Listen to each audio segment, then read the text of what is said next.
ఆయన వాక్యం వింటున్నారు వాళ్ళు. ఆ మాటలు వింటుంటే వాళ్ళ హృదయాలన్నీ మండిపోతూ ఉన్నాయి. ఇంతవరకు మాకెవరో చెప్పలేదు ఈ సంగతులన్నీ. ప్రవక్తల గ్రంథాలు ఎలా ఉన్నదా?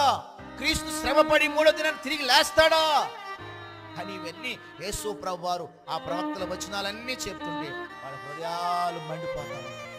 దేవుని వాక్యంతో నింపబడిపోయారు వాళ్ళు. ఇక ఆయన వదలబుద్ధి అవ్వట్లేదు వాళ్ళకి. వాళ్ళు అంటున్నారు, అయ్యయ్యా పొద్దుగుపోయింది, ఈ పొద్దుగుపోయినప్పుడు ఎక్కడికి వెళ్తావు? నువ్వు ఎక్కడికి వెళ్తావు? వృద్ధొద్దు, మా ఇంటికి రండి, మా ఇంటికి రండి అని చెప్పి ప్రభువుని బలవంతంగా వారు తమ ఇంటికి తీసుకు ప్రభువు చిన్న ఆ రొట్టె పట్టుకుని, ఆ రొట్టెలా ఎత్తు పట్టుకుని స్తోత్రం చేసి ప్రభువుకు స్తుతి చెల్లించి ఆ రొట్టెని ఇలా విరిచారటండి. విరిచి వారికి ఇచ్చేటప్పటికి వారి కన్నులు తెరవబడ్డాయి.